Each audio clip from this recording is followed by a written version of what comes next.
do you see The Rock? Oh, Undertaker with the Hocus on. That yeah, was yeah, funny, bro. bruh. That was funny. I was watching WrestleMania all weekend. You feel me? All on tape delay or just recorded on replay Yeah. because we're at Arcadia. Well, first on, oh yeah, on Friday, Saturday we were at Arcadia, and Sunday we went out to dinner and everything. Bro, that WWE is crazy right now, bro. Triple H is changing the game, Aaron. I'm Hey, telling you. low-key look fire. They had the Undertaker. They had The Rock on there. They had Speed on there. I saw John Cena. John Cena looked like he was struggling to get to the ring. I ain't even gonna lie. His knees look like they might be messed up or Bro, he's something. almost out. He's almost done. He said he's almost done. He's 47. He wants to be done before he's 50. That's crazy. These Oh, dudes are less old, bro. yeah. He's 47. Yeah, he only has like one more run. Bro, if you ain't watching WWE, bro, you gotta tap in. I'm not even gonna cap. If you watch WWE as a kid and you ever want to tap this time, it's time to come back. And like this is the thing, they're dropping something on Wednesday and they're gonna pull back the curtain a little bit. It looks like they're kind of embracing, oh shoot, my bad fell. They're embracing the fact that like it ain't real. You know what I mean? Like it really is. It's entertainment. And who It's entertainment. cares? It's a play. It's a play, you know, like a live play every single night. So it's dope. Triple H is changing the game, and it's cool to see. Bro, but yeah, and I was in the office today and people were excited. People were excited to see Undertaker. You could tell who was WWE fans in the work group chat. You know what I'm saying? You could tell because I saw Undertaker with that. I was like, "Yo, that's crazy." And then for The Rock to be like, "Oh, like I was wondering why that choke slam hurt. It was the effing Hocus." Like, bro, that's a moment, bro. That's a cultural icon. Like, we got to get that man some shoes ASAP. Like, you know what I'm saying? I'm sure somebody working on that. I know, but I But was he Under Armour though. He ain't gonna want. You ain't gonna want Hokas. He Under Armour. Hey man, after he got that choke slam, he might need them. Under Armour probably picked. He would Under Armour. Why he saying that? You know what I'm True, saying? true, Like, true, true. Yeah, Under Armour probably mad. Like Dwayne, you need to chill out. I know you're the final boss, but you need to chill out, my guy. You need to chill out. But hey, let's get into it. I'm Joshua Potts, Mr. Possible, always with the brother with the same mother, Aaron Potts, Super Hot Potts, and you're watching and listening to your favorite two black runners every single two black, Tuesday.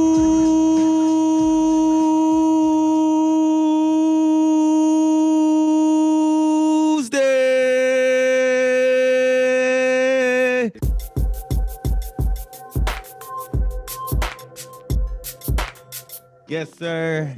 Sorry for last week, y'all, but we gonna go hard. We gonna give you as many weeks as we can, but we gotta take a breather sometime. There was a lot going on. We just need to take a break. You know what I'm saying? There ain't nothing Honestly, wrong with I ain't that. even gonna say sorry because like we still put out a running report show.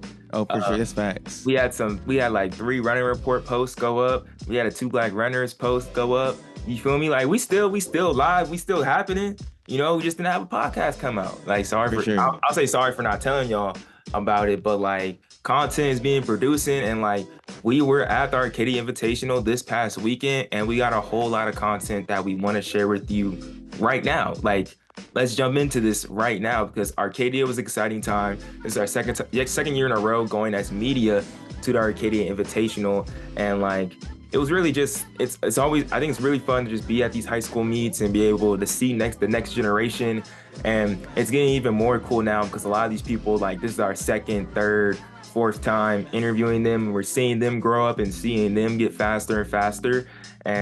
But this was a little bit different because we went back to how we did it at IE, sat down with the kids, did a little bit of longer interviews, and really talk about sacrifices and everything. I think it turned out pretty good, Aaron.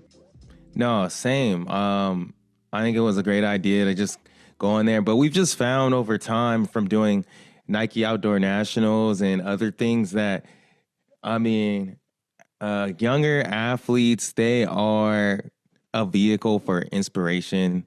It's just so pure when you're doing it at that age, and you're doing it really just for the love. And I think I get so much out of talking to these kids, and just hearing what drives them, what motivates them, the sacrifices that they're making. And it's interesting to I think it's interesting to hear what they're going to say, but I also think this is like an episode that will be beneficial to any high schooler, first of all, like if you are in high school, you run a track and field and you want to be at the level of a Sadie Engelhardt per se, you're going to get, some free game on how she got to where she is. And then I think for older folks listening to the podcast, you're going to be very impressed by the answers a lot of these kids give, but it's going to be some inspiration for you that you're going to draw upon. And it's going to, sometimes we get caught up in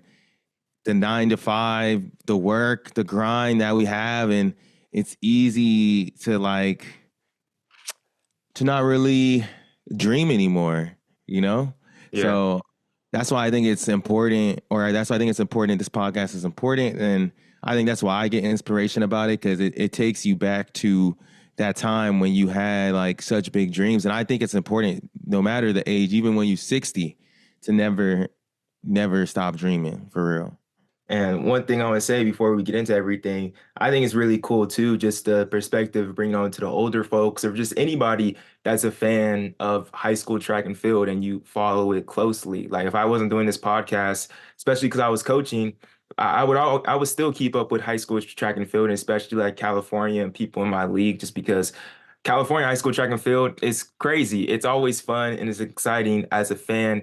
And I feel like this podcast, this video, gives a different perspective of just how these kids think. It doesn't just put them on this pedestal and unrealistic expectations and put all the pressure in the world. It's a real conversation about what they're going through on a daily basis. So it's pretty dope. It's a pretty dope video to watch. I'm excited for you guys to see it. First up, we talked to Sadie Engelhardt. She had a historic day at the Arcadia Invitational. Aaron, honestly, I didn't even realize what she did really at Arcadia until 2 days afterwards. I knew she ran 4:34, but I didn't realize the implications of a 4:34 until 2 days afterwards, bro. Yeah, I mean, we're used to it, right? She's been doing this since she's been a freshman.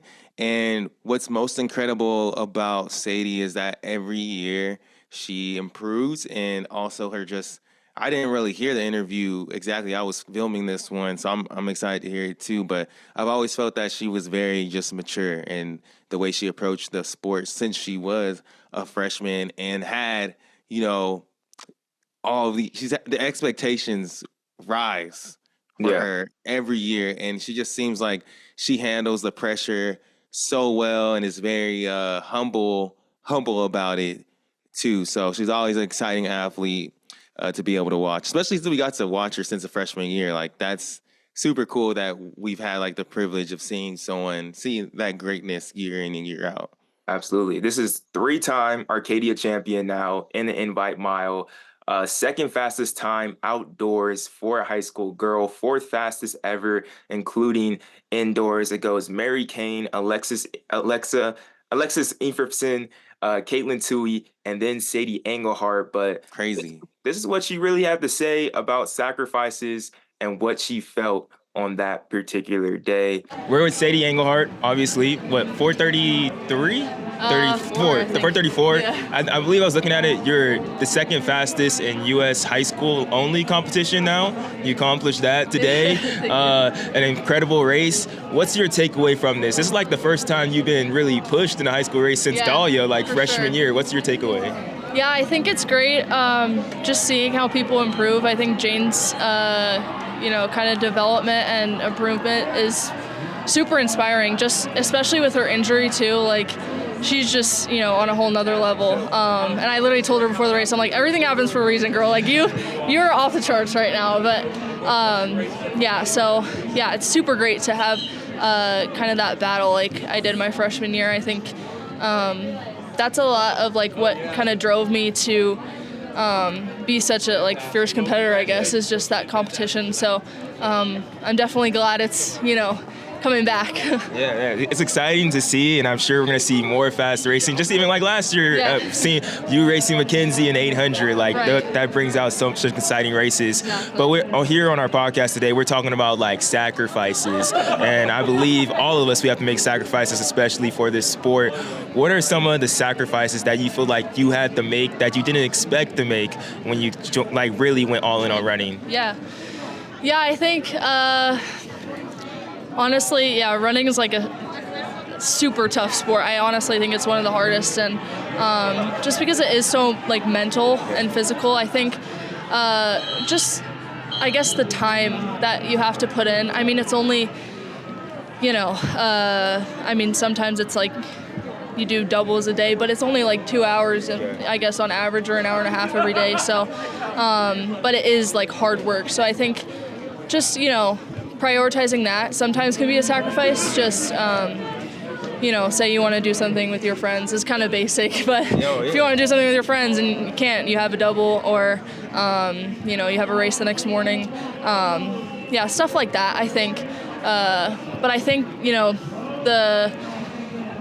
I guess good parts of running kind of overcome those sacrifices that you have to make. I think they're greater than that. So definitely cancels out, and more good than bad. Yeah. I'll get you out of here. I want to know your podium of like rank your top 3 favorite things about running that's not like winning a race, PRing, or like getting a trophy. What are your top 3 favorite things? Yeah, I'd say one, just feeling confident and calm going up to the line, and just knowing that, I mean, I love big crowds like this. Like, it's just, I feel like pushes me even more. But yeah, definitely like crazy atmospheres like this, feeling confident on the line, knowing what you're capable of, feeling fit, and just having competition. What's the other 2? That was like 5. Competition, atmosphere. Environment. There you go. You had it. I can't read that. I forgot already. Congratulations, Sadie. Thank you. See, I really thought she was gonna say like 1, 2, that threw me off. But she had it all in there. I was just getting caught up in the response that she was saying. Like, she's honestly, she great. She great interviewer, great interviewee, great interviewer by you. Good job on that. But like, she very, like I said, like very composed, very, very mature, and she want the smoke. That's what I like most about her. She want the smoke. She ain't afraid of the moment. It's crazy too, because I was watching other interviews that she did, because you can see by us, like, we didn't ask her about like her time. Like, we really want to hear about like what she sacrifices, and I think she does put in a lot of work. If you see anything else about her, like, she puts in a lot of work for where she is today, and she has a lot of pressure, even more pressure compared to, she does these pro races, but even more pressure when she races in these high school where she has to be top dog. But the fact that like this is one of the hardest sports, and like she was in a position at Arcadia where she went out, it's kind of slow, a 2:20, considered like that's kind of slow, but that's kind of slow when you're Sadie Engelhardt and your PR is like 4:35. She was on 4:40 pace, and it went in negative split and had Jane Hindegren battling with her the last 300 meters. Like, that was the close, 2:20. She came back in a 2:20 and a 2:14. I'm doing that right. Yeah, I'm doing that right. 2:20, 2:14. That's crazy, bro. That's crazy. Well, yeah, she ran 4:09 at that Sound running meet, so I think she could be capable of running 4:30 or maybe under in the right race. She's on track she has a real shot before she leaves high school to break Mary Cain's record, if we're being honest about it. Yeah, she's only a junior. Yeah, she's only a junior, but really rooting for her. I love how I just love how she embraces the moment. She embraces the competition. She wants to be pushed. She wants people to come with her. And I feel like she has like she said, what Dahlia did for her freshman year, I feel like she's done that for this entire class. Jane Hindegren ran 4:37. Her teammate, who's a sophomore, LILLY ALDER, we'll get to her interview at some point, 4:40. Like, these girls are not afraid to challenge her. And we're seeing a lot of girls who are young like Sadie was, like a sophomore running 440, like what is that going to be in a year or two from now? No, we're getting to that interview right now. You did this Aaron Oh, interview, okay. so I didn't even really listen to it at all because it was kind of long, and I think another race was going on at the exact same time. But Jane Hindegren and Lily Alder, the top two performance, what is it? Teammates of the meet, duo of the night, killed it. The best 1-2 punch in the country, probably the best 1-2 punch mile ever. All right, I'm here with Jane Hindegren and Lily Alder, 10th View out of Utah. Jane ran a 437 today. Lily right on her with the 440. That has to be the best 1-2 punch in the country, I'm sure. But first question I have is, what does it feel like, you know, going into this race together and finishing strong together? Let's start off with you, Lily. Oh, it was awesome. I mean, in practice, we're always like with each other and giving each other motivation. So like going onto this field, it was like, oh, it's just like practice. Just do it again, and we know we could, and it was fun. So Lily, were you not here at all last year No, training? not at all. I was in Europe. So Jane, what's it like now that you have Lily training with you and pushing you in practice? Yeah, it's incredible, and I'm so grateful for her. It's been just such a fun little duo we've had. We've been able to train together, and yeah, she's just a big blessing for me and my team. What's it been like for you, Lily, having Jane? It's awesome. It's like having an older sister pace you and keep going with you, so it's awesome. Yeah. So today we've been asking everyone just about like sacrifices, and this is Arcadia. It's a big meet. A lot of the athletes here are like elite high schoolers. So I wanted to hear from both of you, like, what are some of the sacrifices you feel you've had to make in your career at this point to get to here? Just it's a lot of time commitment. If you want to be great at something, it's going to take work, and so yes, it's sacrifices, but I'm always happy to make them. Most of the time, happy to make them because I just know what I want to do. I know how I want to show up for my team and for my family, and yeah, I just want to really be great at what I do. So yeah, lots of time and energy, but I would have to agree. The hours in the pool and the ellipticals and all the weekends missed, so it's a lot of time and effort. But I think doing it with someone else is awesome, and the traveling too. I think just, you know, it's 10 hours back to Utah, and the plane rides and the Airbnbs and hotels. It's hard on your body, but you just want to be the best you can with what you got. So. And I'm always curious to where your drive comes to. You kind of mentioned, like, you know, being there for your teammates for a little bit. Like, what is that drive that makes it worth, you know, makes you want to make the sacrifices that it takes to be successful in the sport? I think for me, like, my mom went to the Olympics and she loves running, and so do my parents. We're both big running families, so just showing up for my siblings and my family and doing that effort and getting the best that I can so they can pass me in my times. So. Yeah, and then for me, I think if I'm going to do something, I want to do it well, and so I'm going to put that time and commitment in, and I just genuinely love working hard, and some days are very hard to show up, especially like she was saying, like the pool or maybe lifting, like those things aren't as my favorite rather than like a track workout, but I'm going to do it anyways because I want to have a long season and a long career, and yeah. Yeah, my last question for both of you is just, how would you define success for yourself this season? What would that look like for you? I think that if I'm continuing to love what I do and I'm showing up for myself, that's success. Success for me looks fast and healthy. I like that. So Those are things. both great goals for sure. I'm even in my older age, I'm trying to run still, but yeah, being healthy, 100%, having fun, those are the two biggest things. Being fast for me don't really matter as much anymore. But if I'm healthy and I'm having fun, it's gonna be a good time. But I appreciate both of y'all. Congratulations. Thank you. Yes. Man, you started preaching for them a little bit. You started preaching. They preached to me, bro. They preached to me. So if y'all know Jane Hindegren last year, she's a junior now. As a sophomore, she won at Nike Outdoor Nationals in the 2 mile. And I had an interview with her then, and I was like, yo, I asked her a similar question. I was like, yo, like, you're a sophomore. Like, what's next? Like, how do you go up from here? And her response was like, as long as I know, as like, I am like having fun, like, and treating my teammates well, like, that's like success to her. And I remember we posted that and that went really viral, but I just thought that was like a beautiful statement for her to have. And then Lily Alder, she's a sophomore, like we were saying, but her parents are in the military. One of her parents are in the military or something, so she wasn't even here. I don't know how much she was running last year, but she's obviously super talented. Because now the Temp View got another one running 440 as a sophomore, and I always love talking to high school kids that have a 1-2 punch, because that was me and my boy Nick Wolf. We were like that, so it's always cool. I feel like when you have that person that can like sharpen you and practice, and at least in Lily's case, it's someone who's a year older than her too. So, and it's someone that's been to the mountaintop per se.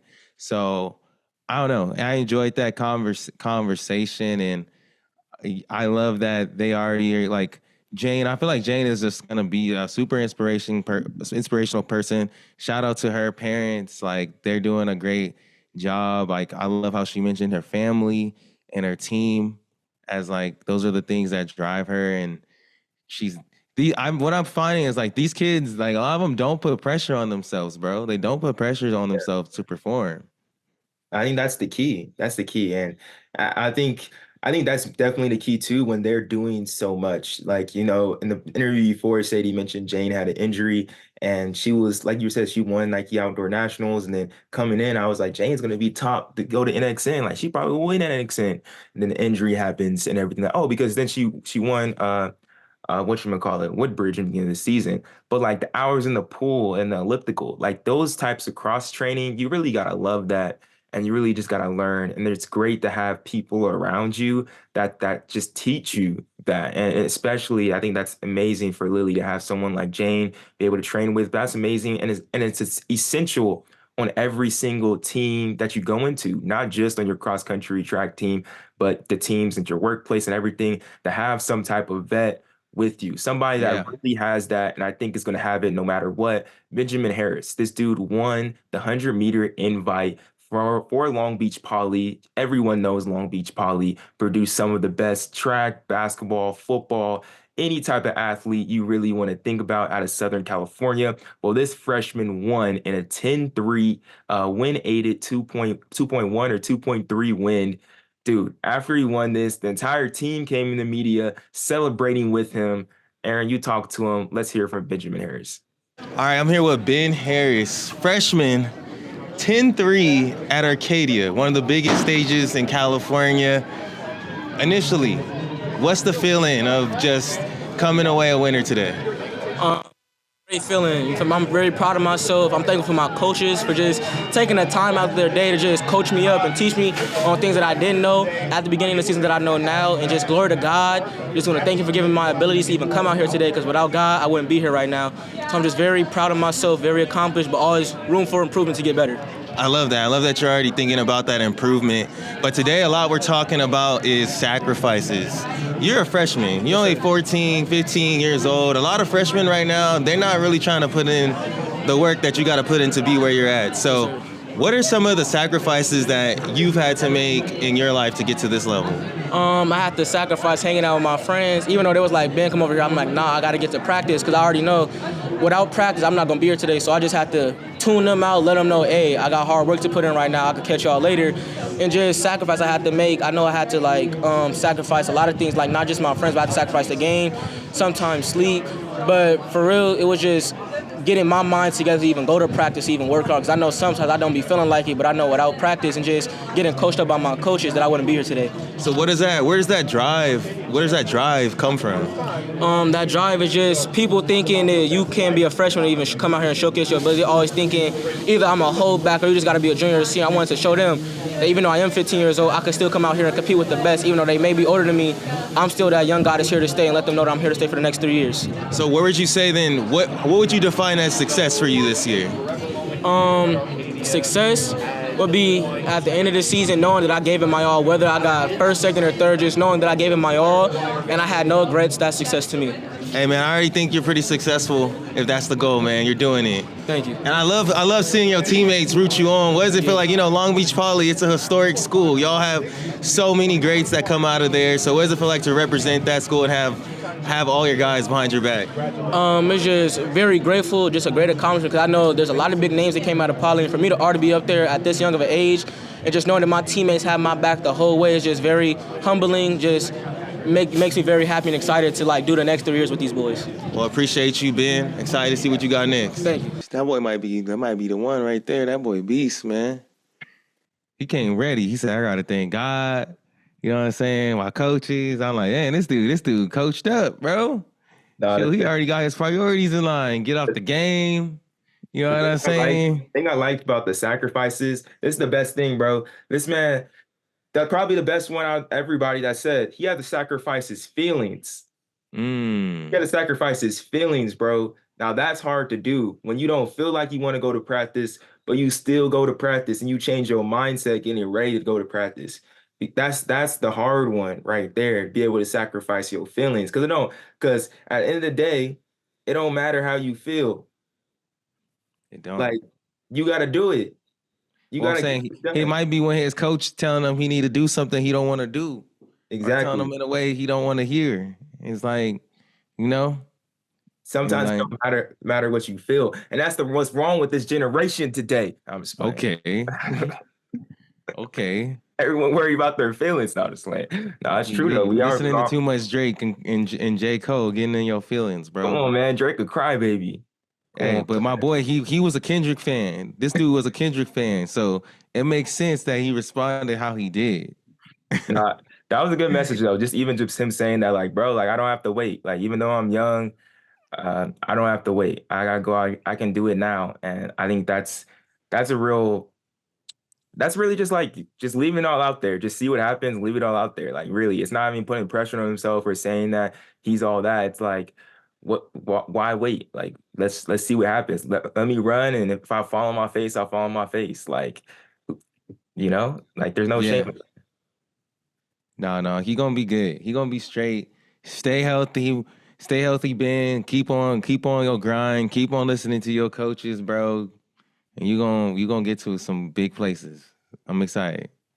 Yeah, I hope that we get to see Benjamin Harris's growth over these next 4 years. And like how you said, maybe he's the one. Well, we actually met the one like 4 years ago at Trials of Miles, Kansas City. We interviewed INCE when she won like her first big invite race there in the high school miles, a part of all pro fields and everything. I think she ran like 4:54. Now she's running 2:05, 2:03, committed to Oregon. We met up with INCE. First time interviewing her in 4 years. Last time we did, she was a freshman at Kansas City Trials of Miles, and we talked all about that too. All right, so we're here with INCE. This is a surreal moment, you know. It's your senior year, second time at Arcadia, your third time at Arcadia, right? Yep, third time. Second win at Arcadia, 2:05 today, an amazing race. We took it out hot, but the wild thing is that like 4 years ago, we interviewed at Kansas City qualifier when you were a freshman. I think you ran 4:54 for the mile. Like, dude, time flies. How are you doing? I'll start there. I'm doing really good. These 4 years have gone so fast, and there's been so many races since that Kansas City mile, but I've enjoyed it ever since. Not only, the fast times I've gotten to run and the opportunities I've had, but just the sport in general. It's been super fun throughout the 4 years, and I'm excited to continue it in college. Yeah, if y'all don't know, like I said, she's an Oregon commit, a New Balance NIL athlete. She's been top runner in the 800 for the past 3 years. Like, Allie, you've been absolutely killing it. Today, like, we're really talking about sacrifices. Like, what have you had to sacrifice over those past 3 years to get to where you are now? Yeah, that's a really good question. I think the sport comes with sacrifices, but at the end of the day, it's those sacrifices that kind of get you to where you want to be. And I think definitely in high school, it means, it's easy to fall into, some temptations. And I think one sacrifice it kind of represents is, football games, Friday nights. Yeah. You want to stay the entire game, go out to eat afterwards, but sometimes, got an early cross-country meet or, early workout, and so sometimes you have to, leave at halftime. And that's just kind of one example, but there's a lot of different sacrifices. Just, eating well, not always easy to do, but you got to kind of make those choices if you want to get to the best level. That's a big sacrifice, though. Football games is a big I feel like that's like a high school. Like that's when you think of high school, you think of Friday night lights and that's. But you can still enjoy it. I think it's important not to give up all that and be super, super strict on yourself, but just finding the right balance, I think, is important. And then this is a sacrifice, but it also comes with the joy of like traveling to Southern California, but like being able to travel to meets. You said Kansas City was like one of your first time being able to travel, and really like you travel like all the time now. You're almost like a collegiate athlete in high school. How has that opportunity been to you and be able to enjoy that? Yeah, I think that's something I definitely take for granted sometimes is I get super nervous for a race, or I'm, kind of dreading, warming up and getting ready to go on the line. Like, I'm super nervous, but I think you just have to kind of take a step back and realize, like, I have the opportunity to fly out to California, which is an amazing state, get away from the Illinois cold, and come out here and run, and that's just, not everyone gets the opportunity. So I think just to take a step back sometimes and realize what the sport's given me and not get so caught up in the times and just really be grateful for what I have and what it's brought me. Well, congratulations, Ali. We'll let you put some warm stuff on and really get out of this. Yeah, it's kind of cold. It's kind of chilly out here. Congratulations today. You're a star. Great job. Good luck in Oregon. Thank you so much. Friday Night Lights, man. Friday Night Lights, that's facts. That's big facts, bro. That's big facts. And especially like if you're from Illinois, you're from the Midwest, like me having to miss out on Friday Night Lights. Like if I couldn't see Matt Saracen go play football because I had a football game, because I had a cross country meet the next day, I'll be kind of pissed, bro. You feel me? No, it's tough too. Like you never know people's situation, because some people, like, of course you're gonna have friends on the team, but you also got friends outside of the team that you hang out with, and like you're not regular. When you to get to this elite level, you can't be regular. You're different. So you got to move different. You know what I'm saying? When you're blessed with a gift like that, you got to make sure that you're taking care of it. And like, if you don't have a group of friends that can understand that, there should be at least one that's like, hey, bro, like this is not where you're supposed to be. We got to meet, or you got to have a teammate or a friend, that's on that same type of timing. That's maybe they're not a runner, but they trying to get good grades and they got to study for the SAT on Saturday. You know what I'm saying? Like whatever it is, but yeah, you got to recognize that you're not the same. Yeah, and you gotta nurture that gift. Absolutely. That's amazing. That's amazing. That was a great interview talking to Ali. And I think this next one was probably interview of the day right here. We got to talk to Tristan Rutledge. He won the decathlon, his first ever decathlon at Arcadia. And his talk about sacrifice really takes everything to a whole new level. Tristan's out of Carson in California. And Aaron, you had a great conversation with him. Let's listen to it. All right, I'm here with Tristan Rutledge. Just won his first decathlon ever out of Nevada. Just got to start off. How does it feel to just come out to Arcadia, try a new event, and walk away with a W? It feels really good. It's a big relief. And I've talked the talk, but I didn't know if I could walk the walk. But came here and did it, so it feels good. And what year are you in school? I'm a junior.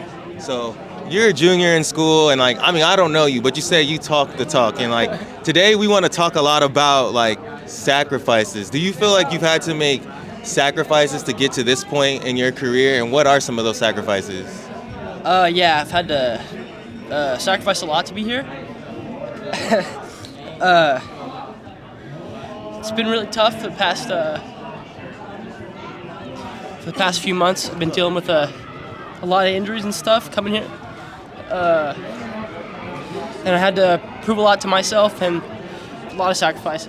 A lot of late nights and early mornings and long practices alone, and a lot of lonely hours in the pool because I can't really run on the ground. So, yeah, a lot of sacrifice. No, I love it. I love to see the emotion out of you as well. And like, I just want to ask, like, what does success look like for you?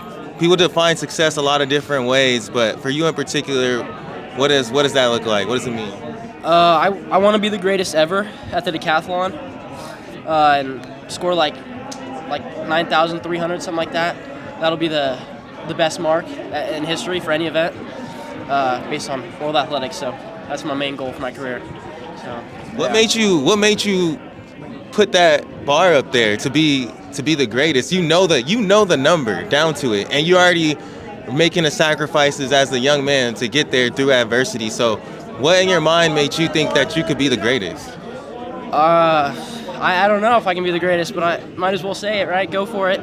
Maybe I score 9,000. That's still amazing, right? So why not set the bar as high as you can possibly go and see where you land from there, right? So. No, I love that. I love that attitude. Why not? Why can't you be the greatest, man? So congratulations on today. Thank you. I'm just meeting you right now, and you just inspired me. So I'm super excited to continue following your career. Where am I gonna see you next? Where am I gonna see you next?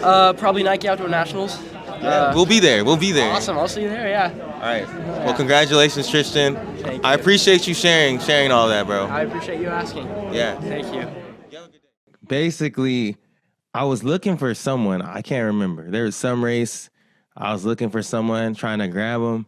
And then somebody was like, yo, this guy right here, he just won the decathlon, his first time ever doing it. You should interview him. And I was like, all right, bet. Bring this dude over and then like ask him about sacrifices, and he starts getting emotional. And I'm like, oh my God. I'm like, what happened? You know what I'm saying? Like, you know, and I would say like in the past, I'm gonna be straight up. In the past, at the pro level, when you're interviewing people and they're crying, it's a lot, bro. Sometimes it's like you feel so bad, you know. But I was like, let me just try and be here for him so he can like say whatever he's gonna say. But it was a really cool moment, and like kudos to him to like, you know, not being afraid to like show emotion, but it really makes you see like how much these kids really put the work that they put into this sport. Like little did we know, we didn't catch it in that interview. This man, about 9 months ago, his basically Anderson Silva, Kevin Ware type injury on his leg, bone sticking out, type of injury. So for him to get here, it took a lot. I'm sure he had a lot of sometimes self-doubt, not knowing if he was ever going to get back. If this was like the end of his career, he has a huge scar on his knee, and we didn't even know that. It just tells you like you don't know like what these kids are going through when they're at home. We don't know like what he was dealing with at school, or like people were probably like, bro, like not expecting him ever to be where he's at now. So like this was a huge moment. His dad was right there. It was really emotional, but I'm just happy that like I was able to be a vehicle for him to be able to like share his testimony. You know what I mean? No, yeah. When he started, this is gonna sound weird, but like when he started like crying and his dad was next to us and his dad was starting to tear up too as he recorded the interview, I started smiling, like, because it was just such a beautiful moment for someone to be able to share that. And then I could just from when he started getting emotional, I started to understand like, oh no, this kid has really sacrificed like a lot. And you could just get an understanding of, I wish you would have asked him just like how much it means, because I would have loved for him to describe it. But like just from his words and just from his tone of voice, you can tell how much this victory meant to him. Like that's, bro, like if that doesn't make you want to get up and like run today or like work out or like push, not, but it doesn't mean just push yourself to a certain limit. Like, I don't know what does, like to be able to just do something that you don't even know if you can do. But the fact that it's a conditional statement, like what if I don't become the greatest ever? well, like that's still a if. Like I could be the second best. You know, that's amazing, bro. I didn't expect him to say. I wish I would have asked that question too. Noted, but I didn't expect him to say that he wanted to be the greatest. I did not expect that. I didn't know what he was gonna say, but I didn't expect him to say, "I want to be the best of all time." I'm like, "Oh, this boy different." Like, this dude is that takes a different type of drive and mentality. And to not let an injury like that, like I said, Anderson Silva, Kevin Ware, I don't want to have to put that on the screen so y'all can understand what this dude came through to get back to this and to win on this elite stage. That's a different type of drive. That takes a different type of mentality and belief. And shout out to his family for supporting him through that. So Tristan, bro, love you, man. Love you, dog. Keep on grinding, bro. You gonna get there. We gonna see you on the at the highest of highs, and I'm excited. And the thing about this dude and the mentality that you said to be the greatest, I feel like at Arcadia, especially at the Invite, but all across the country, we see a lot of these high school kids that have that mindset. They're pushing themselves to their limit. And Nathan Neal, I think, is a prime example of that. In the 3,200 meter, he ran 8:35.72. He was second place, a part of one of the greatest high school 3,200 meter races of all time, a completely loaded field. Let's just talk about, let's go to this interview with me and Nathan Neal. All right, we're here with Nathan Neal. I seen you at Nike Indoor Nationals, and you won there in the 2 mile. I remember, I think after the interview or before the interview, I had my Arcadia bag. He's like, Arcadia. Yeah. Was this marked on your calendar? Like, did you know you were gonna run fast? You came here and you definitely did run fast. Like, what was just your expectations going into this race? Yeah, I mean, I went in with the mindset to win. I think I executed the race as well as I could have. Like, Danny ran a phenomenal race, and he would beat me any day. I mean, he ran a really good race. But yeah, I came in to win. I knew it was gonna go out really hard, and I knew that I had to just stay relaxed for the first mile, and the last mile, just open up and rip it. And when the time came, it was about 800 to left. I knew the top group was starting to break away, so I had to get with them. And then going into the last lap, I kind of got on Danny's shoulder there in the back stretch, and gave it all I had, and he got me in the end. So yeah, props to him. Yeah. 8:35 in a race that may go down as like the fastest high school boys 32 ever. Well, it was 38 guys broke 9 minutes in that race. That is so crazy. Like, absolutely, the just whole field? Yes. Well, the one person didn't break 9. Like, that's insane. 9:06, I believe it was. Just absolutely madness. To be a part of that race, to be part of this era of high school track and field. What is it kind of like? What is it kind of like? Yeah, I mean, I'm proud to be a part of this class. Like, I think we had the fastest distance class in high school history. I mean, last year was a really, really crazy year, but I think we were slept on a little bit, and I think that this indoor season in Arcadia kind of spoke to that a little bit. Like, we didn't get the record, we didn't beat what they did last year. I don't think, but overall, I mean, I think we have a really good class, and I'm happy to be in it. Like, it's gonna make all of us better. I hope we can continue to race each other, and we don't get split up in the national meets at the end of the season. But yeah. We would love to see that. We would love to see that. Before you get out of here, we've been talking about sacrifice a lot today, and I know you had like a great teammate with you these past years, and be able to grow so much over this past time. Just what have you sacrificed to get to this point today, to run this 8:35? What is something particular that you really had to sacrifice? Yeah, I mean, I feel like you could call it a sacrifice. Like, I do everything that I can to, like, I control the controllables. Like, I get a good sleep and everything like that. Like, on race weeks like this, I don't really hang out outside of school. I just go home and kind of get ready to go to bed and just do the things that I can to race the best I can. I mean, I don't think it's so much of a sacrifice. Like, I like to do it. This is what I love to do. I love to run fast. But yeah, just some of the little things you have to give up to be able to be at your best. But that's okay with me. Yeah. And then with that, like, it's for these type of moments, you know, like this love and success. Like, when did that really start to fall in love with the sport? Yeah, I'd say junior year NXN. After that race, I realized like the potential I had in the sport, and I realized that this is what I want to do in college and for the next few years of my life. And I mean, I mean, after you go racing these big races, and when you run well, it's so accomplished. It's such a good accomplishment, and it feels so good. And yeah, I mean, yeah. That's it. Congratulations, Nathan. Best of luck rest of the season. Thank you, yeah. And do you have any other goals for the rest of this? Like, what else do you want to do? Yeah, I want to run sub 4. Yeah. Yeah. Jesuit, the Nike Twilight meet at Jesuit High School is coming up in a few weeks. And I'm going for sub 4. They usually put a pacer in it to go about 2 flat, and I think it's possible for me. I mean, I think that if the conditions are somewhat good, I think I can do it, yeah.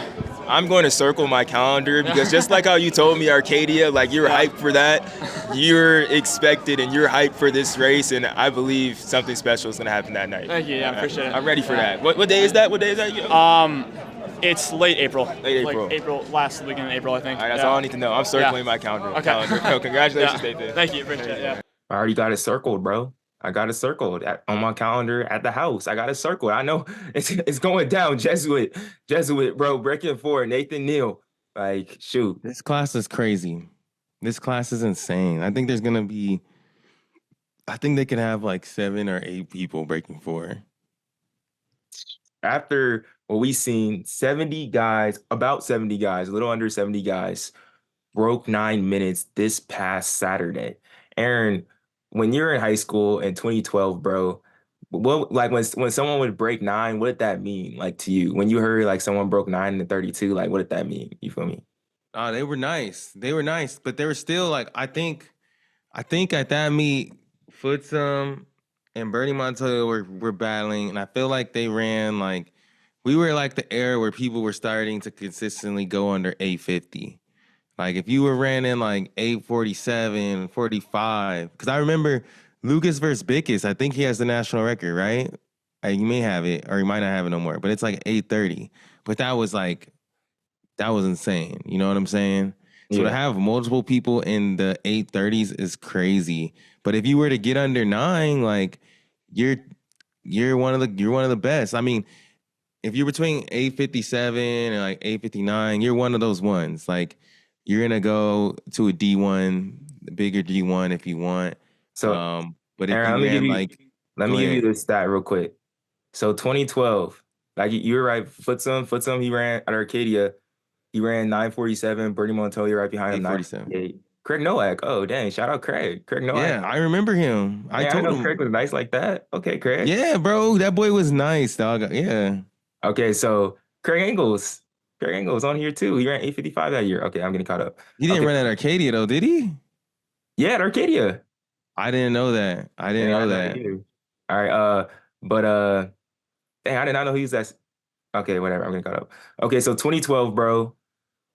We had 18 guys broke 9 in 2012. That's crazy. At this meet, 70 people did. About 70 people did at this meet. There's more than 70 this year already. I don't know what's going on. Well, Daniel Simmons talks about that more, and just this era, I got the chance to talk to him about that. We're Daniel Simmons. This dude killed it. Everybody knows by now what this man just did and what you've been doing so far when you ran that 5,000 indoors and everything, like national record. But like, I feel like you're now on the top. You know, last year you got second, now completely on the top. American Fork running that great time yesterday in the 4x-mile. What has this experience, what has this past 2 months really have been like, where you're now, well, I'm pretty sure you've been doing this before, but you're signing shoes over here. Like, what has this experience been like?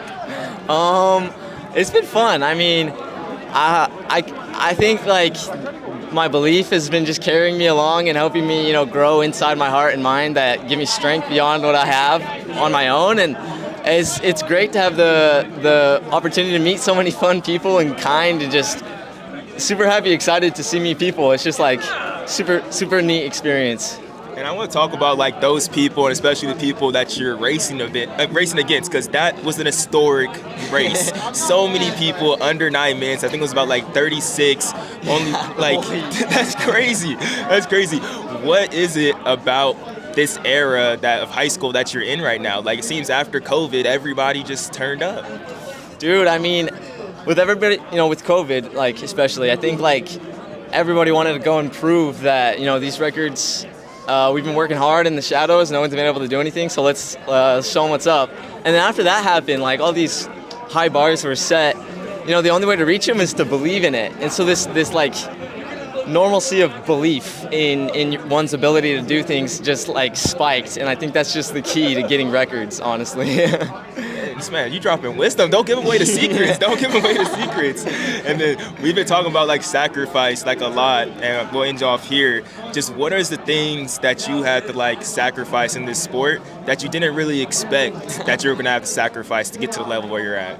I think one of the biggest things that I've learned to sacrifice is like the pressure of winning. Like honestly, like there's like the idea that if you like everybody wants you to win, right? So like if you believe that everybody like you have to win for everyone else, that you'll have strength.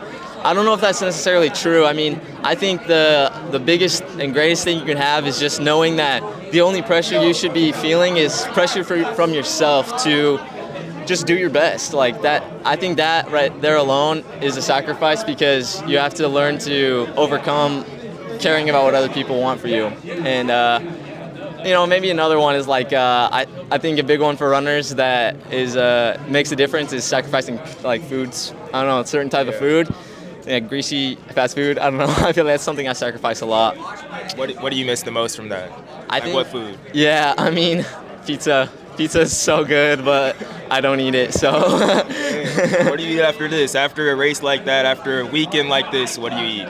I think, you know, what my body's calling for right now is like apples, fruits, oranges. Really? It just sounds replenishing and strengthening. After that, I think we're planning to go to like BJ's and get some food. So we'll have fun. We'll have fun with it, just because it's been such a special weekend. So. Yeah, celebrate, man. Celebrate. Congratulations. Best of luck the rest of the year. Thank you so much. Appreciate you. I liked that interview a lot. That was good. I love how he got philosophical on the last question. And he was like, hold on, wait, I'm about to get lost in somewhere. Let me just bring you back to just greasy food for a second. You know what I mean? But you could tell like he thought about that before. That was good, bro. Like that was real. Like that was real. The pressure of like winning and like feeling it from other people, that definitely is a sacrifice, because we all want to feel gratification from others, and just like we want to be approved from other people in several different type of ways. So for him to recognize that, like how he said how he thinks that's the secret of breaking records, like he definitely unlocked the code. I would listen to him for sure. Like, yeah, and I also think doing that, like again, like it takes the pressure off when you're just performing more of yourself. But I don't want to get too deep on this pod right now, but I just listened to a service today, and it was talking about how to not being afraid of like failure, and like if you have faith, like you have to be okay with failure, you know. And that's what I kind of felt like what he was saying in a way, with just like the pressure of like letting people down. Like you just have to accept like, yo, like you're going to let people down at times and stuff like that. But like, you know, that's not the end. Like you could continue forward. And I kind of felt that in a way when he was talking about like the pressure of others and not trying to like satisfy anyone except for like yourself, or like feeling good about the effort that you're putting in to continue like moving forward. So I think that's super healthy. That was my favorite interview so far. I like what he had to say.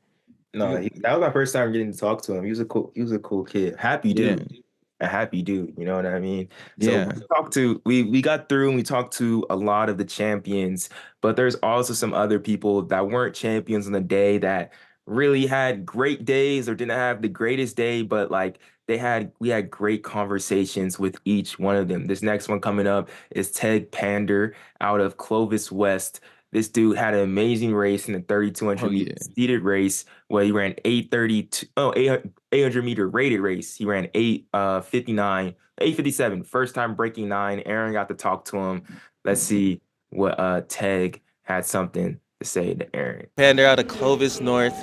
Breakthrough race today, 10 seconds taking off of your PR, running 8:57 in the rated race. How does it feel to travel down south and have such a big breakthrough? It feels amazing, honestly. I knew this was going to be a fast race, so I knew I had to take the opportunity to run as fast as possible. You know, it's Arcadia. It's gonna be fast, so you know, it feels amazing. Is this your first time competing at Arcadia? It is, yes. What does it mean to be at Arcadia in the 2 mile under the lights? It feels amazing. It's like a dream come true, honestly. Like last year I really wanted to compete here, but I didn't have the time. And this year it's so magical because, you know, so many national records have been broken here. And just to be one of those guys who has the opportunity just to race here, it's amazing. Yeah, you're one of the many people that have broken 9 here, so congratulations on that. But a big thing we're talking about today is just like sacrifices, and I could tell you're a guy that's very driven, and I want to just hear about some of the sacrifices you've had to make personally to get to this point. Well, sometimes I had to sacrifice hanging out with my friends. Like they want to do something after school, like I have to train. I can't make it, or I want to go home. I want to relax, play some video games. I can't do that. I need to do my homework so I can get to sleep. Because good rest that's the main thing. That's what really helps me.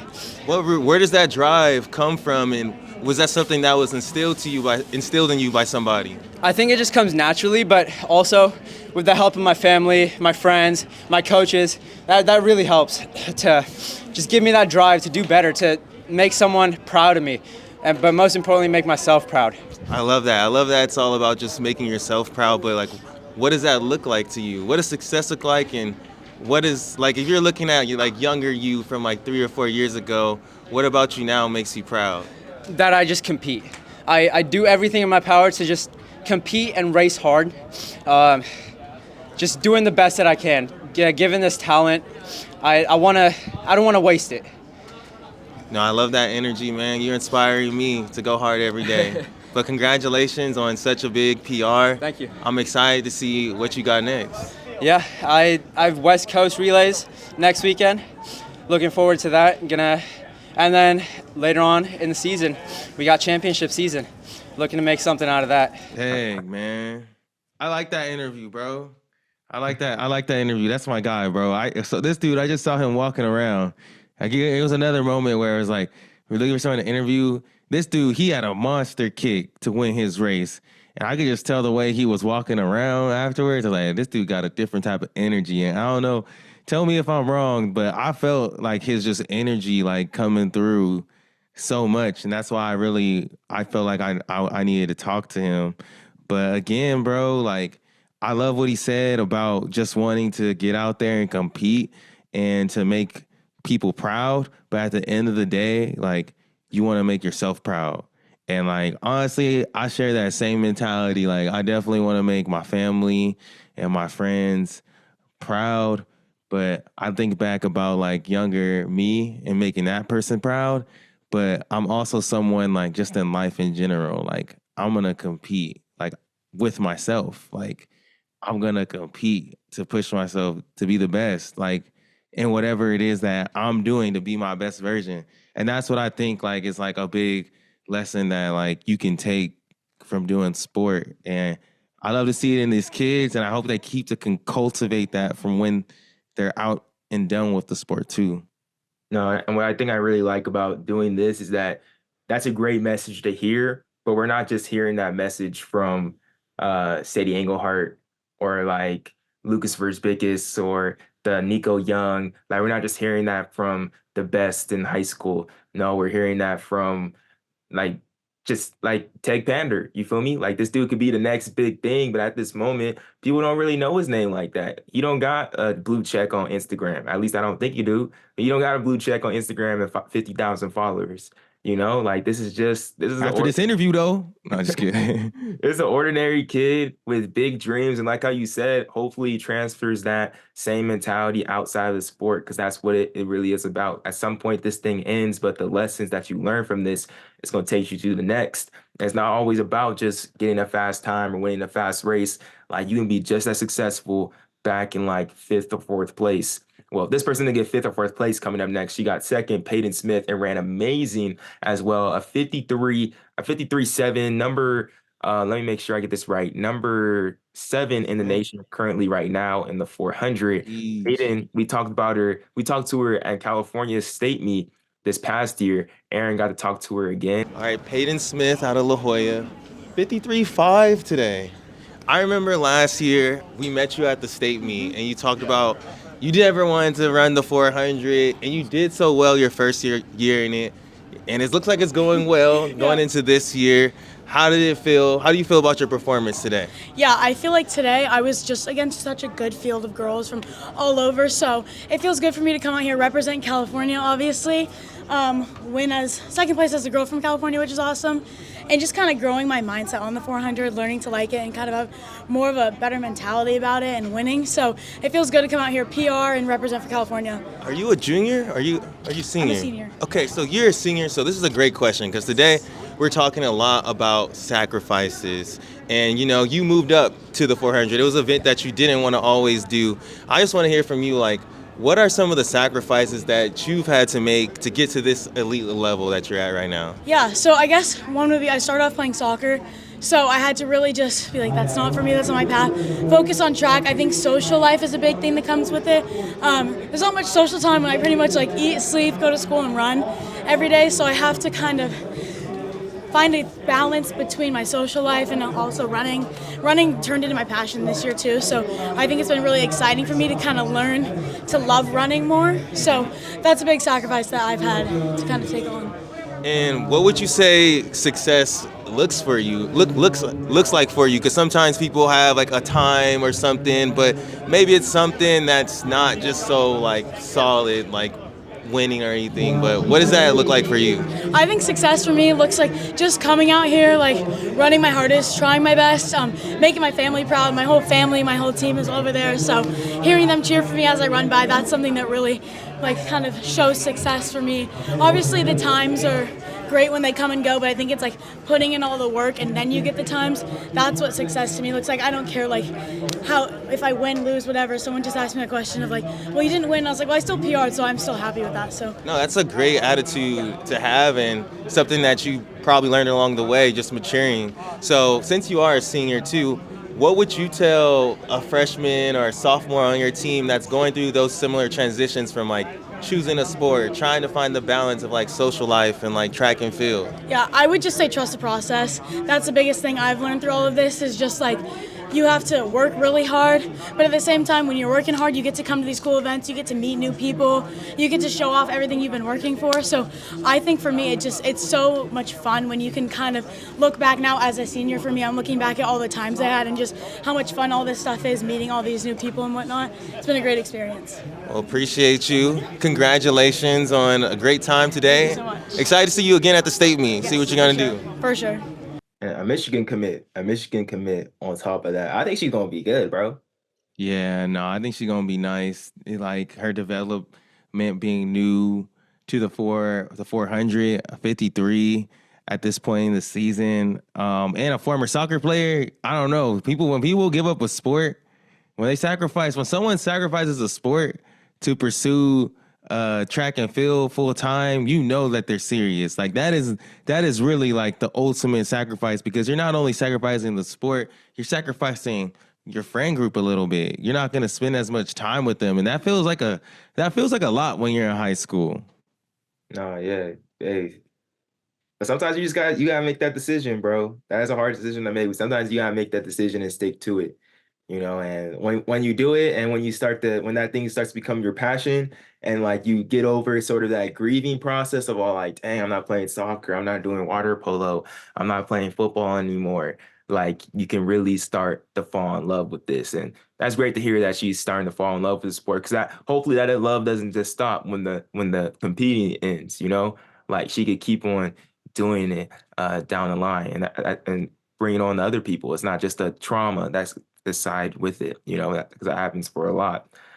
For this next interview, we got to interview this random dude. Honestly, this happened just off a whim. Interview Diego out of Millennium, and this dude's actually nice in Arizona, bro. This dude's actually a beast, bro. This dude, he ran 21.29 at Arcadia for second place in the 200. He got fifth in the 100 as well in the invite, and a 10.52 when they did. But now he's second in Arizona for the 100. And he's first in Arizona for the 200. And I was like, hey, bro, you want to get an interview? We just talked to him randomly.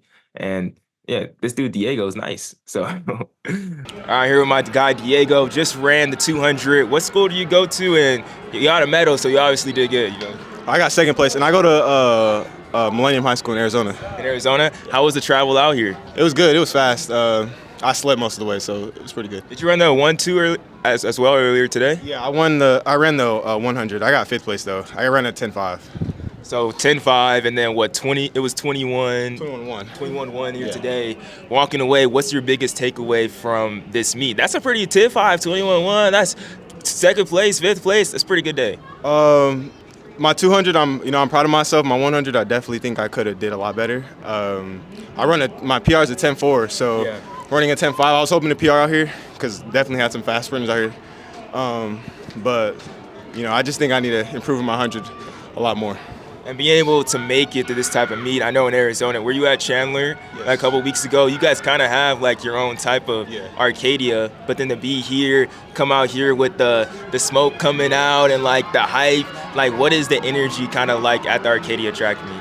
Out here is definitely a lot different because out here I know there's competition. Out there, I know I could check the little stat sheet and be all right, yes, whatever, but I don't really know who, everybody is out here, so it's definitely cool, like meeting new people, of course, and racing against new people, seeing where I'm at, nationally. When you first like started running and like you described like being in Arizona at times, you can check the stat sheet, like, all right, I can do that, do that, do that. Did you ever imagine yourself being at that point to where like, yeah, I'm finishing 2nd place and like it's kind of like an okay day? Did you ever imagine yourself getting to that point? Definitely. This is only my 2nd year running track. I just started running last year, but once I, ran my times that I did last year, I definitely seen myself, going pretty big in this. And, warming up today, I was envisioning myself winning this. But, obviously I didn't get that outcome. But, I came, I PR'd, and I got to walk away with my head up with that one. And you've gone a long way. 2nd year doing this, and you run it fast. You're one of the best guys on the West Coast doing your thing. What's the sacrifices that you have to make to keep on improving and just being the fast guy that you are? You're just working hard every day at practice, also getting, extra training in even outside of practice. I really don't have off days, kind of just working every single day. So, I knew what came into this, obviously wanted to be the best at what I do and in my craft. So, but it's just a lot of hard work. What would success kind of look like for you going into like your high school career and this season? Success is just, to me, it's just going to college. That's really just the main goal. Being like one of the first people in my family to go to college, that's really my biggest goal. And obviously making my mom proud. But other than that, that's really it. Is that something that like your parents or anyone ever implanted to you just when you were young to be able to get that education? Yes, of course. It's always been, go to college, sports second. But luckily I was blessed with the ability to do what I can do. So now I'm able to put this and I'll put it out there. But yeah, so. Yeah, might as well use it. You feel me? You got it. Might as well. Exactly, might as well do it. It's an easier way to get in, but appreciate you, bro. Only a sophomore, 2nd place at our junior. Senior, I'm sorry. Senior. I'm disrespecting you. Oh my gosh, I'm sorry. No, senior. you're good. Where you going? You committed? I have not committed yet. I don't know where I'm going yet. Yeah. All right, bro. Hey, colleges. Tap in. Millennium High School. Tap in. There you go. Congratulations, bro. Thank you. Nah, he really nice though. Nah, he really is nice, and that is sunny because this was definitely a random one. But hey, he's nice. He shouldn't be random. Colleges, like he said, tap in. But really, like colleges, just in general, if you a college recruiter, you need to be listening to our show right now, bro. We showing you the true heart of some of the top high school athletes. This should definitely be somewhere where you should use as a resource to find these kids, but. This dude got his head on straight for sure. Focused, believes in himself. I love that he's like visualizing before the race. I think he has a good future. No, that kid was locked in, like for sure. And it's great to see for someone that's just learning the sport, and that he just started and now he's all like, it's cool too. Like he just started, you can see he just has that confidence, it's all like, yeah. Bro, like I'm gonna look at the stat sheet and I'll make that happen. But like, that's what happens when like you first started. And I hope like he's able to maintain that because this sport can be grueling and you can get down on yourself, but it's always good to be confident and have fun. And these next two dudes are like the definition of confidence. I don't even know what you got from this interview. We'll see. Bro, the camera died on this, so we don't got the full thing. But this is AYDON Stephanopoulos and CARSON HEDLUND These dudes, Aaron interviewed them last year at the Rising Stars. They're both sophomores. Since then, Aiden went on to win the California State meet in D2 for cross country. Carson has been one of the top guys in the state as well. I think Carson ran 407. Aiden ran a 408 on that day for 4th and 7th place. They grew up together. They've been running together since middle school. It was a chaotic interview, Aaron. All right. Introduce yourself real quick. Yo, my name's Aiden, brother. Shut the fuck. Yo, my name is Carson, brother. I'm from San Jose, California. He's from Los Gatos. Neighboring cities in the Silicon Valley. So y'all grew up running club track together, like battling Not together. each other? No. Together, racing? Here, let us break this down for y'all. Let's hear it. So it all goes back to 2018 in the West Valley Athletic League league championship. This guy wearing a chartreuse necklace goes out the first mile at a striking 5:45, I would think. Blazing fast time at the time, but I saw him out there. I'm like, I can't let this slide. Los Gatos kid. Los Gatos is rich, by the way. I'm not gonna let this rich kid beat me. That's what. All right, I didn't even live in Los Gatos at the time. So this guy's factually wrong. I used to live in San Jose, right near Lee. Yeah. You guys might know you may or may not know where that is. For the one person who might know where that is watching this, you know. Yeah, I grew up, dude. We called this guy man-child, bro. He was like 6 feet. He was like 6 feet in like middle school, bro. It was insane. There's a picture of us running. Like we're the same height now, but there's a picture of us running at county championships in 7th grade. No, 6th grade. We didn't have a track in 7th grade. 6th grade, and I'm like an entire foot taller than this guy. Like he's just tiny, and it's not like he's small or like he's not like just short. He's like tiny too. Like no, I'm not trying to like bag on him, but like. He's not wrong. I was a small middle schooler. I'm lucky I hit puberty and I grew. Yeah. Now I'm a larger lad. Well, not larger. Y'all are two of the top dudes in the state. Y'all just ran 408 and 409. It started off with y'all just like battling in like middle school. Dude, it's always been the same. Swear, this guy, if this guy wasn't in my area, I don't think it'd be as fast as I was because we always pushing each other. No matter be the 8, maybe even the 32. I don't think we've ever raced 32. I've never raced 32, but I full-heartedly agree. I know I would not be as fast as I am without this guy right here. You know, they say iron sharpens iron. That's true. Short and sweet, baby. Yeah. Wait, the things we've been talking about on the pod today is just about like sacrifices and the sacrifices you got to make to like be at their level. You all are elite high school athletes. I honestly think I should make more sacrifices. I'm really gifted to be where I am. I don't think I work as hard as most people do to be where I'm at, and I'm thankful for that every single day. But I think I got to listen to Prefontaine's quote of sacrifice of a gift. No, it's to sacrifice to gift is to what?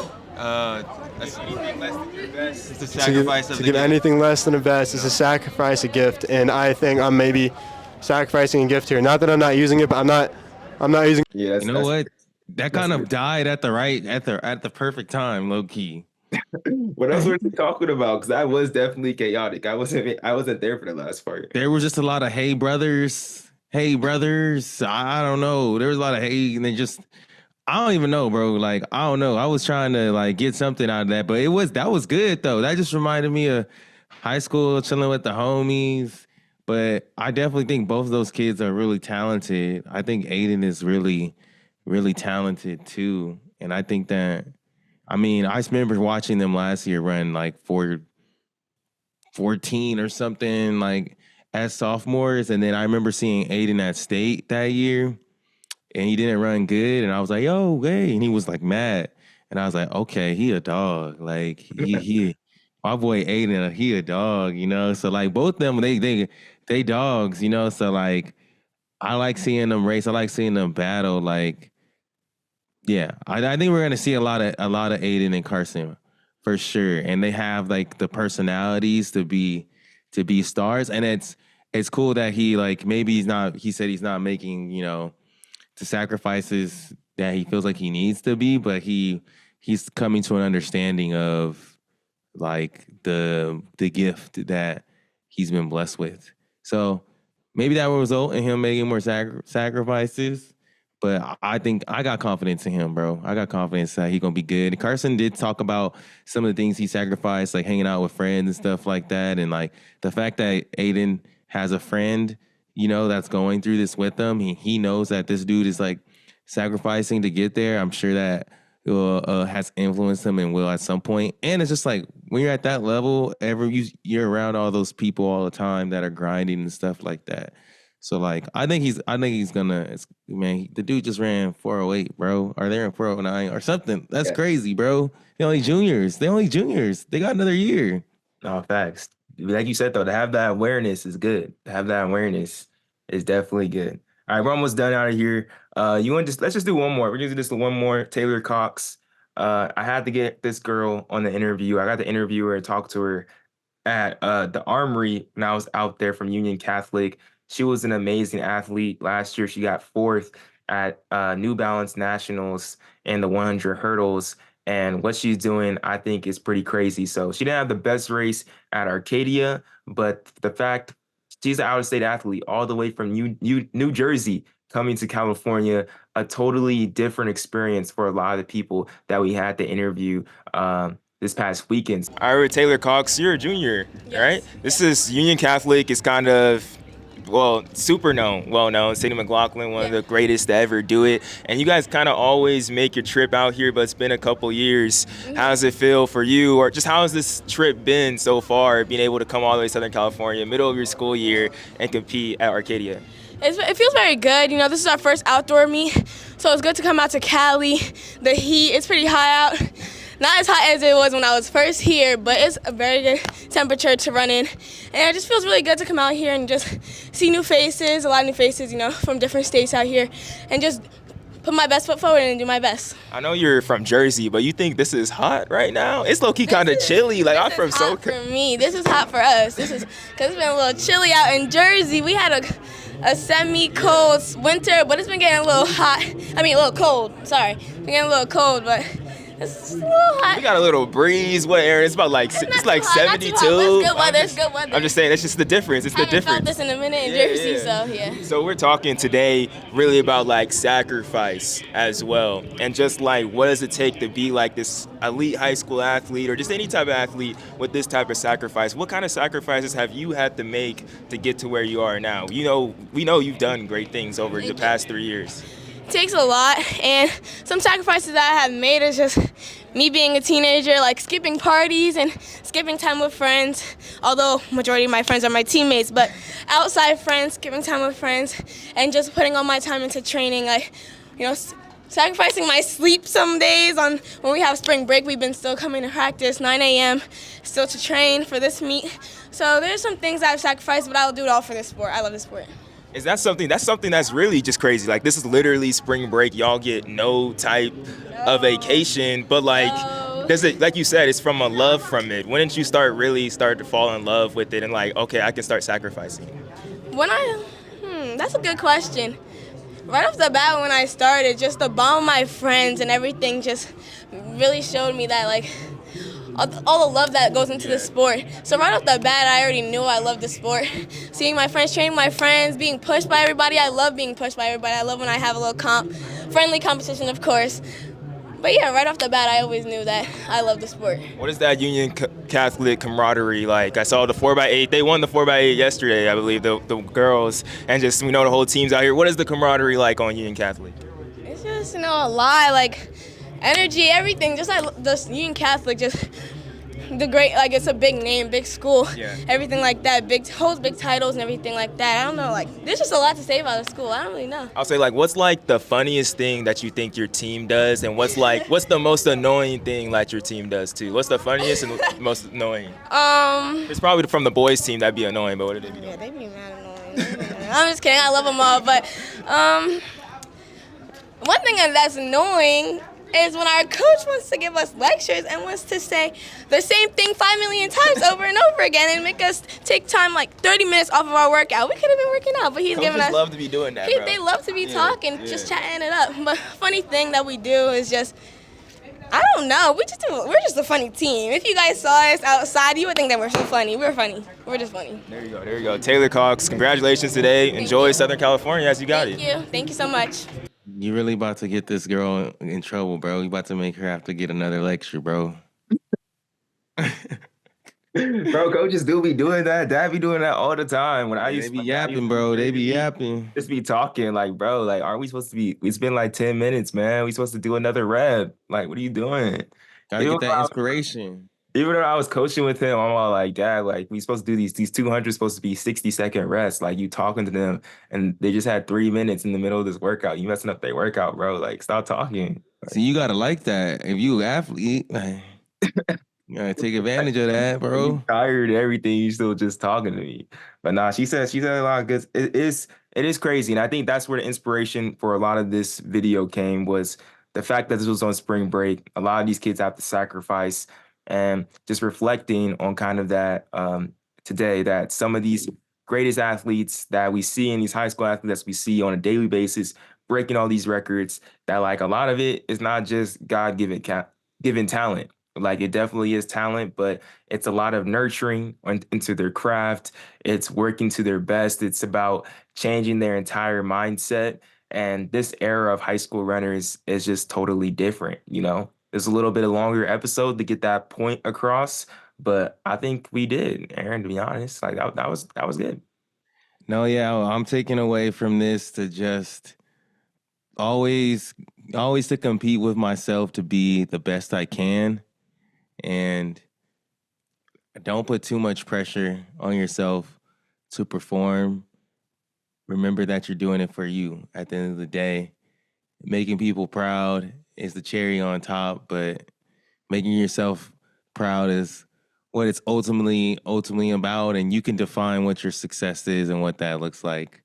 That's how I would sum up a lot that was spoken about today. So switched it up this time. We wanted to figure out a way to like show you, some of the stuff that we do on the track, getting these mixed zone interviews. So let us know. I mean, especially if you listened all the way to the end, like for real. Like if you listened all the way to the end of this podcast, please let us know what you thought about it. Cause like your opinion like matters. And like that would be just super helpful for us going forward. If you can just let us know if you like this, if there's something else, if there's another way you think we could do this, or I think about like, what if we had an athlete on here doing this, or just a friend doing it, looking at these interviews with us too. But please leave a review, rate us, and if you don't feel comfortable rating us or leaving a review, like straight up, like DM me and tell me your real thoughts. And I appreciate the people that have done that before. But hey, before we go, I know we on here for a long time. I think we used to do this. We need to start it again. I think there is actually, someone did drop something on the podcast, a review. What, from this year? I know there's one from last year. Hold up. Let me see. Never mind. There's one from December 20th, 2023. Yeah, I seen that one. It was from the boy, John Bolton, SC. What's good with you? This podcast is an interesting and enthusiastic view of track and field sport. Nice interchange between the hosts. Hey, that's John B. I'm pretty sure that's Bolton, bro. I appreciate you, dog. Coach JV. But yeah, this one's gonna be on YouTube too. I'm gonna put this up on YouTube, so we'll see. It's gonna be on it's gonna be on the Two Black Runners account. So if y'all do like it, let us know.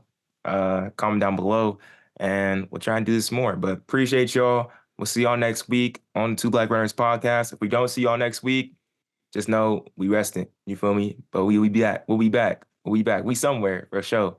We'll see y'all next week. Let's get it.